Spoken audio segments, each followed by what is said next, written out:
Assalamualaikum warahmatullahi wabarakatuh. Alhamdulillah alladzi arsala rasulahu bil huda wa dinil haqq liyuzhirahu 'ala dini kullihi walau karihal kafirun. Asyhadu an la ilaha illallah wahdahu la syarikalah wa asyhadu anna Muhammadan abduhu wa rasuluh la nabiyya ba'dah, amma ba'd. Jamaah sekalian yang saya hormati, marilah kita mulai kajian kita pada siang ini dengan membaca basmalah. Bismillahirrahmanirrahim. Pada hari ini saya ingin menceritakan tentang kehidupan sahabat-sahabat Nabi. Saya baru saja terbitkan buku belajar kepada para sahabat Nabi. Belajar kepada para sahabat Nabi ini baru 2 jilid. Saya tidak tahu nanti jadi berapa jilid, karena sahabat Nabi itu banyak. 1 jilid isinya 50 sahabat. 50 sahabat. Harganya 50.000. Jadi satu cerita sahabat 1.000 rupiah. Nah, 1.000 rupiah. Kerupuk nggak dapat. Kerupuk berapa sekarang harganya? Begitu. Dulu tahun 90 saya bekerja di tabloid Jumat di Masjid Istiqlal. Diterbitkan tabloid Jumat itu oleh Dewan Masjid Indonesia. Pimpinan redaksinya Kiai Haji Effendi Zarkasi, yang dulunya Direktur Penerangan Agama Islam. Saya sekretaris redaksi. Saya bertanggung jawab rubrik kisah untuk anak, yang ditulis cerita-cerita sahabat Nabi itu. Cerita sahabat Nabi, tabi'in, ulama-ulama. Nah, saya kumpulkan lagi, ada clippingnya, lalu saya ketik ulang dan diterbitkan. Tapi nggak cukup, jadi nanti ada yang bukan dari situ. Kita ini kadang baru dengar nama sahabat, tapi nggak tahu sepak terjang kehidupannya, atau nggak tahu sepak terjang kehidupannya dan nggak tahu juga namanya. Jadi banyak sahabat yang kita belum kenal namanya, belum tahu namanya. Nah, karenanya buku ini menjadi penting. Sudah ada buku-buku tentang sahabat, saya menyederhanakan sehingga satu cerita sahabat itu ditulis di buku ini 3 sampai 3,5 halaman. Jadi pendek-pendek ceritanya. Ngomong-ngomong, ada nggak yang tahu siapa abangnya Umar bin Khattab? Ada yang tahu nggak? Nggak tahu kan? Abangnya Umar nggak tahu. Atau adiknya Umar? Fatimah. Kasih hadiah 50.000, Pak. Fatimah binti Khattab. Kalau abangnya belum tahu. Nah, kalau gitu saya ceritain abangnya.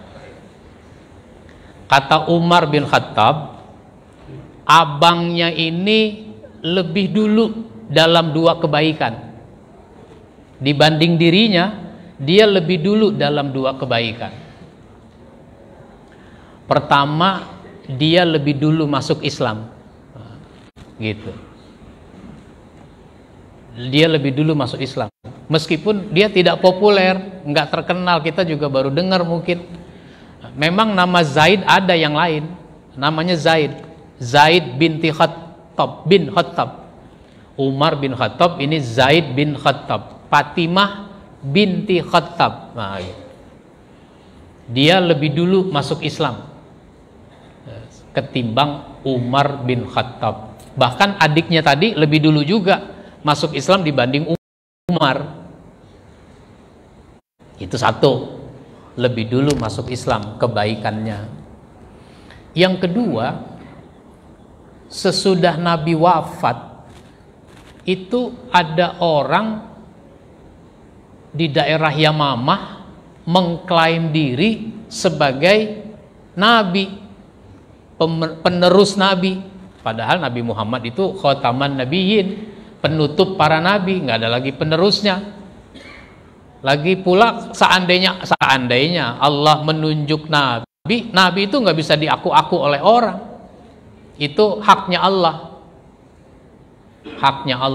Nah gitu. Ternyata ini orang namanya Musailamah mengaku sebagai nabi. Maka Musailamah diberi gelar dengan Al-Kazzab. Musailamah Al-Kazzab. Musailamah sang pendusta. Banyak orang berdusta tapi nggak dikasih gelar. Nah, ini dia berdusta ngaku jadi nabi, maka dia diberi gelar dengan Al-Kazzab. Karena dia melakukan penyimpangan dengan mengaku sebagai nabi, tentu saja dia diserukan oleh Abu Bakar As-Siddiq sebagai khalifah untuk kembali ke jalan yang benar, mencabut pernyataannya. Tapi tetap saja dia tidak mau, tetap dia ngaku sebagai nabi, bahkan melakukan konsolidasi, melakukan penggalangan, sehingga pengikut-pengikutnya banyak juga. Kalau sudah begini jadinya harus diperangi. Ada seorang yang bernama Rajjal mengajukan diri kepada Abu Bakar As-Siddiq, wahai khalifah, saya siap kalau ditugaskan untuk memerangi Musailamah itu. Kalau kamu siap, ya saya berangkatkan. Diberangkatkan dengan pasukan. Ternyata Rajjal ini malah membelot. Dia malah mengakui Musailamah sebagai nabi. Murtad kalau begitu jadinya. Beritanya sampai ke Madinah. Geger itu Madinah. Nah, jadi bukan cuma di Bandung ada geger kalong. Nah, ini geger ini. Bagaimana mungkin seorang yang ditugaskan oleh Khalifah Abu Bakar justru malah bisa begitu? Akhirnya Khalifah Abu Bakar menugaskan Khalid dan Zaid bin Khattab ini. Nah, Zaid bin Khattab untuk memimpin pasukan memerangi Musailamah. Terjadilah perang besar yang namanya Perang Yamamah. Nah, nama perangnya Yamamah, daerahnya Yamamah. Musailamah Al-Kazzab berhasil dibunuh. Rajjal juga tewas. Nah, kecamuk perang mengakibatkan banyak yang meninggal, termasuk Zaid ini. Zaid ini meninggal. Dan perang dimenangkan oleh kaum muslimin. Sampailah berita kemenangan itu ke Madinah. Pasukan kembali ke Madinah. Nah, Khalifah Abu Bakar, Umar dan sebagainya itu menyambut kedatangan pasukan ini di perbatasan negeri. Argentina aja disambut pulang Lionel Messi. Nah, ini pulang dari perang disambut juga kedatangannya. Nah, Zaid ini postur tubuhnya tinggi, di atas rata-rata. Jadi kalau orang tuh jalan rame-rame, itu Zaid udah kelihatan, dari jauh udah kelihatan. Kenapa? Dia yang paling tinggi. Nah, ketika pasukan ini pulang, Umar memperhatikan, kok nggak ada ini yang paling tinggi, gitu. Ini yang pulang tingginya sama aja, nggak ada yang paling tinggi. Sahabat yang udah nyampe duluan itu kemudian mendekati Umar. Wahai Umar, saya turut berduka atas wafatnya Zaid. Jadi rupanya Zaid syahid, mati syahid. Umar adiknya ini, itu kemudian mengucapkan innalillahi gitu kan. Lalu dia berkata, Zaid telah mendahului saya dalam 2 hal. Pertama, dia duluan masuk Islamnya. Yang kedua, dia duluan mati syahidnya. Dia duluan mati syahidnya. Itulah contoh cerita namanya Zaid bin Khattab. Baik. Ini masih banyak ceritanya. Ada yang pernah dengar cerita tentang Suhaib bin Sinan? Belum. Namanya aja baru dengar. Suhaib bin Sinan. Ini juga sahabat yang luar biasa. Suhaib bin Sinan itu sebenarnya dia bukan orang Arab. Dia orang Persia. Dia dulu kan negara superpowernya Persia dan Romawi. Persia dan Romawi. Suhaib bin Sinan ini anak dari seorang gubernur atau wali kota di Persia itu. Jadi anak orang yang terpandang. Hidupnya senang, hidupnya enak. Suatu ketika Romawi menyerang Persia, perang. Ketika perang, diambillah harta orang-orang Persia. Ternyata bukan cuma harta, anak-anak juga diculik. Anak-anak diambil, anak-anak baru gede tuh diculik, dibawa pulang ke Romawi. Untuk apa? Untuk dijadikan sebagai budak, dijual sebagai budak. Itu disebut budak belian. Ada orang bangsawan membeli budak itu, membeli Suhaib dengan harga yang mahal, sehingga dia dipekerjakan di rumah si bangsawan itu. Tapi dalam perkembangannya ini Suhaib kan anak baik, pinter, cerdas. Akhirnya tuannya membebaskannya. Terlalu mulia, kalau kamu ini jadi budak saya, jadi saya bebaskan aja deh. Jadi nggak pakai ditebus-tebus, bebas begitu aja, dibebaskan. Jadi dalam perkembangannya dia dibebaskan karena dia sudah menginjak masa dewasa, masa pemuda.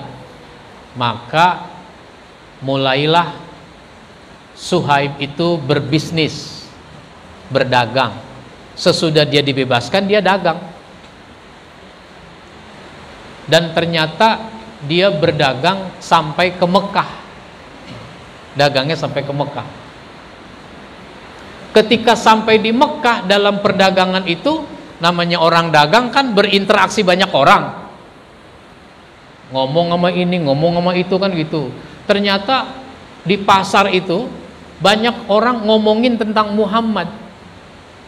Siapa ini Muhammad? Jadi bahan omongan. Dia dengerin tuh omongan itu, sampai akhirnya dia penasaran. Karena penasaran, dia sudah mendapat informasi bahwa Muhammad itu kumpul sama sahabat-sahabatnya itu di rumah Arqam bin Abi Arqam. Dia cari tahu di mana rumahnya Arqam. Akhirnya dia datang ke rumah Arqam itu. sampai di depan rumah Arqam, itu ada juga seorang pemuda namanya Ammar. Kamu siapa? Tanya Ammar. Saya Suhaib. Kamu kesini mau ngapain? Dia balik bertanya, lah kamu mau ngapain kemari? Saya mau ketemu dengan Nabi Muhammad. Sama dong, saya juga pengen ketemu sama Nabi Muhammad. Akhirnya apa? Ketuk pintu, dipersilahkan masuk. Boleh saya ketemu dengan Nabi Muhammad? Silahkan masuk. Nah, terjadilah perbincangan dengan Nabi Muhammad, dengan sahabat-sahabat lain yang sudah masuk Islam.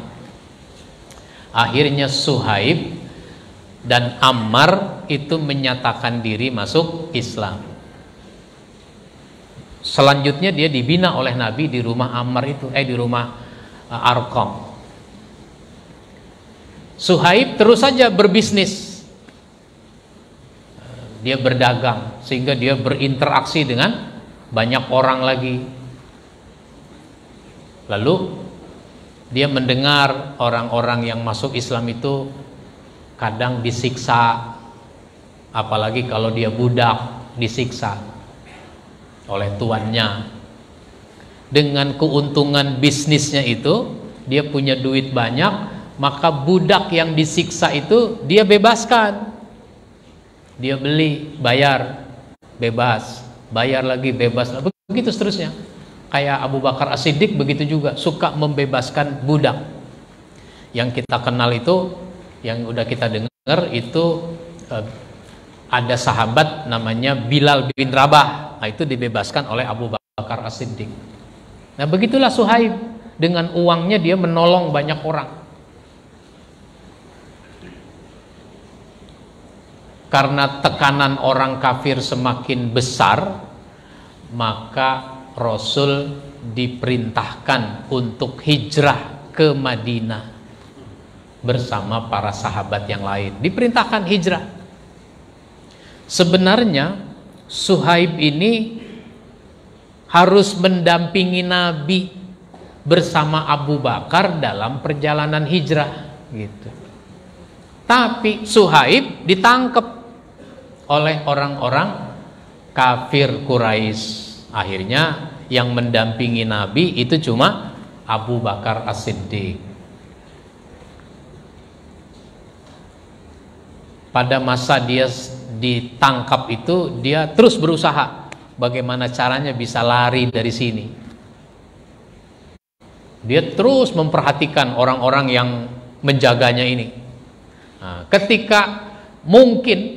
ketika mereka lengah, di situ ada unta, bahkan ada tombak di situ, ada panah di unta itu. Akhirnya dia langsung lari, naik unta dan lari dengan kencang. Tentu saja dia dikejar-kejar. Ketika dikejar-kejar, Suhaib ini malah berhenti, bahkan membalikkan arah unta ke arah orang-orang yang mengejarnya, sehingga orang-orang yang mengejarnya pun jadi berhenti. Apa dia bilang? Kalian nggak tahu kalau saya ini jago memanah, bahkan jago bermain tombak. Mau saya panah? Mau saya tombak? Mereka gentar juga. Atau begini saja, saya ini kan mau menyusul Nabi ke Madinah. Kalian jangan kejar-kejar saya. Nanti saya kasih tahu di mana saya menyimpan harta. Gitu. Di mana saya menyimpan harta, saya kasih tahu. Nanti kamu boleh ambil. Yang penting kamu jangan kejar-kejar saya. Oh, boleh kalau begitu. Dikasih tahu. Saya nyimpen harta, uang tuh disebutkan tempatnya. Akhirnya mereka menuju ke tempat harta disimpan. Dan itu tidak dusta. Kan bisa aja kan kalau dibohong-bohong kan bisa. Tapi dia tidak berdosa, dia berkata apa adanya. Dia simpan harta itu di mana ditunjukkan, sehingga mereka ambil itu harta. Suhaib bin Sinan berangkat ke Madinah dengan tenang tanpa ada gangguan. Nah, gitu. Maka judulnya meninggalkan harta demi iman. Nah, begitu Suhaib bin Sinan. Luar biasa. Dia tidak sayang pada harta. Yang penting bisa hijrah ke Madinah. Kalau soal harta mah gampang dicari lagi. Gampang dicari lagi. Nah, bisa. Baik. Itu baru 2. Ini cerita sahabat ini ada 100 nih 2 buku ini. Ada 100, ini baru 2. Satu lagi ya. Satu lagi ini sahabat namanya Amr bin Jamuh. Amr bin Jamuh. Pernah dengar? Belum. Kalau Fernandes pernah dengar? Fernandes. Amr bin Jamuh. Ini sahabat yang luar biasa semangatnya di dalam berjuang. Waktu itu umurnya 70 tahun. Amr bin Jamuh sudah sampai umur 70 tahun. Kakinya udah pincang dengan sebab peperangan yang pernah diikutinya.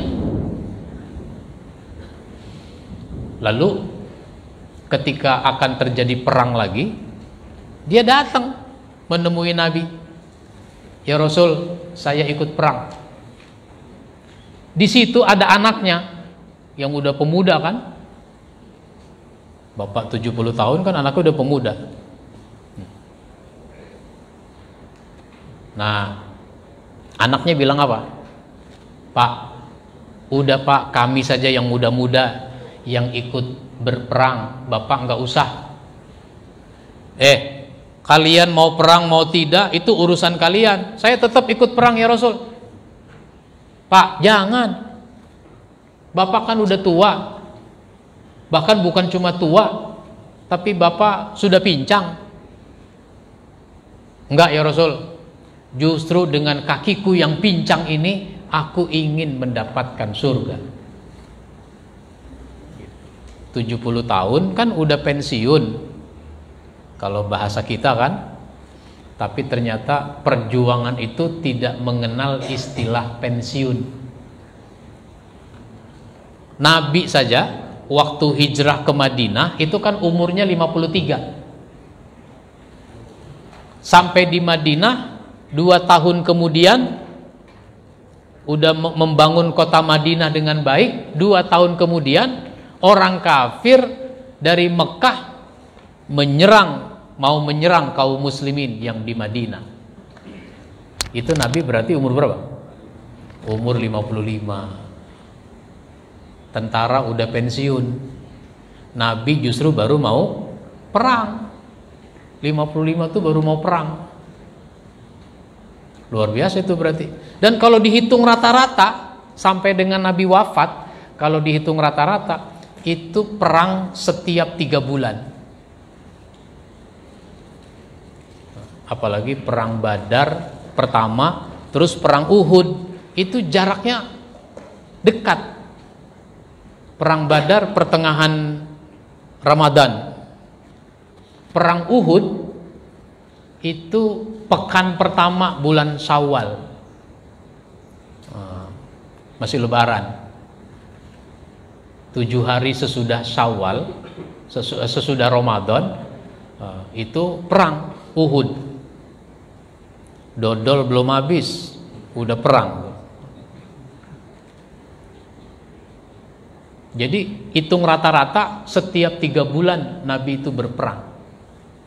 Bukan Nabi yang mau perang, cuma orang kafir yang penasaran, balas dendam atas kekalahan. Begitulah memang perang. Kadang-kadang kebencian itu diturunkan dari generasi ke generasi. Itu Amr bin Jamuh, 70 tahun masih ikut berperang. Nah itu. Baik, ada pertanyaan? Apa yang mau ditanya? Orang cerita.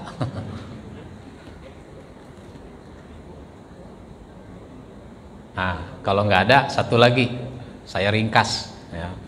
Satu lagi, ini namanya sahabat Usaid bin Hudair. Usaid bin Hudair.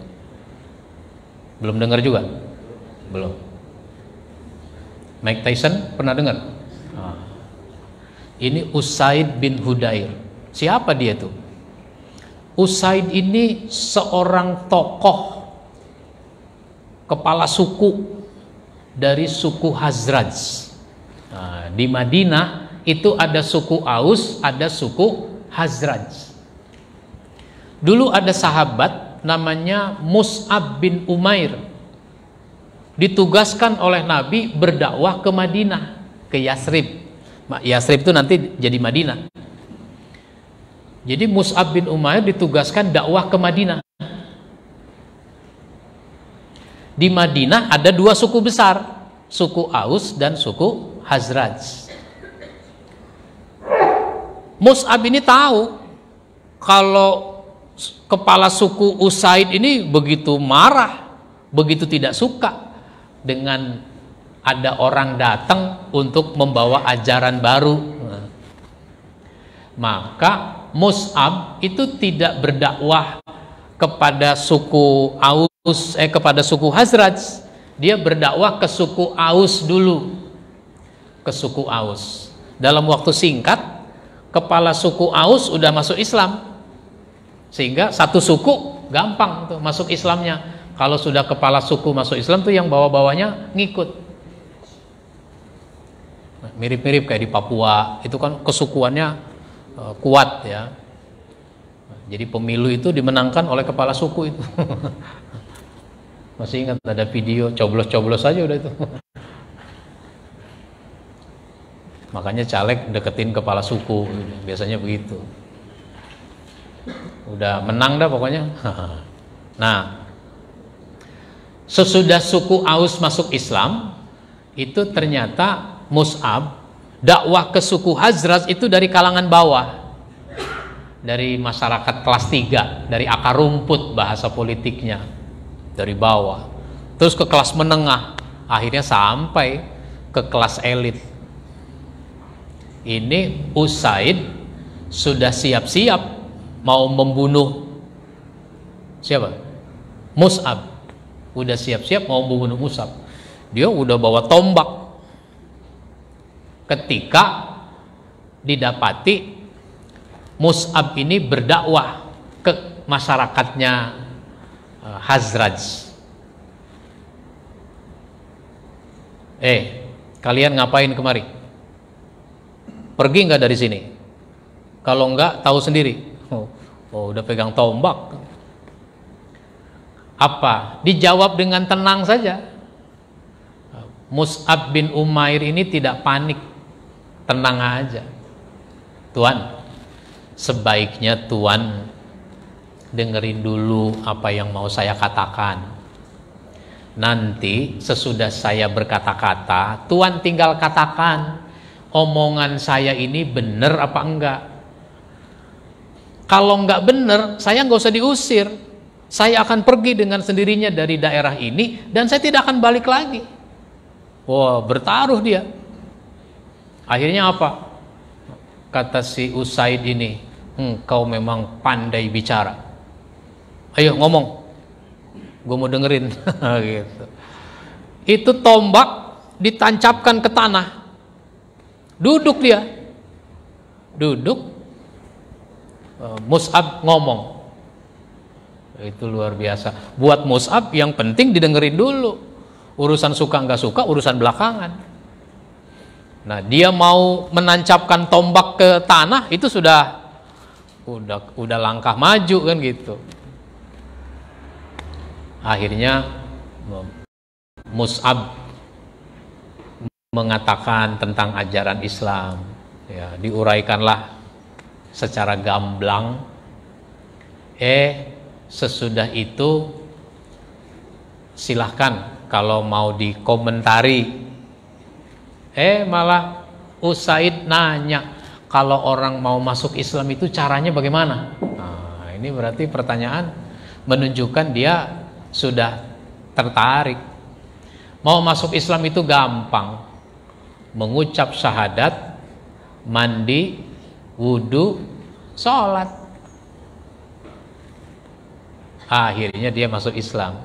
Nah, sehingga mulus ini dakwahnya Mus'ab bin Umair sampai di daerahnya Usaid bin Hudair. Nah, begitu. Sehingga dua suku besar, Aus dan Hazraj, masuk Islam. Ketika Nabi hijrah, udah disambut dengan gembira, disambut dengan meriah. Kenapa? Dua suku besar sudah masuk Islam. Begitu. Baik, inilah yang saya ceritakan. Nanti bisa dibaca sendiri di buku ini. Dan Bapak perlu menceritakan kepada anak, bacain, ceritakan kepada anak, pada cucu. Ada yang punya cucu? Saya punya cucu, sehingga dia sering minta diceritain. Saya ceritain satu-satu sahabat-sahabat itu. Nah, ketika sudah ada bukunya, saya kasih bukunya. Nah, nih baca. Meskipun dia bacanya baru ngeja, kenapa TKB? Baru TKB, tapi udah mulai bisa baca. Ini apa nih? Bacanya nih. Ini bacanya Salamah bin Al-Aqwa. Gitu. Dia baca pelan-pelan. Jadi perlu diceritain. Ada yang suka bikin konten YouTube nggak? Nggak. Kalau suka bikin konten YouTube, bacain aja ini. Rekam, bacain. Jadi konten YouTube. 100 konten berarti ini. Nggak kehabisan bahan. Begitu. Ada seorang ustadz muda, itu bacain buletin Hairul Ummah yang saya tulis itu. Nah, itu dia bacain jadi konten YouTube. Baik, kita akhiri dengan baca hamdalah. Alhamdulillahirabbil alamin. Wassalamualaikum warahmatullahi wabarakatuh.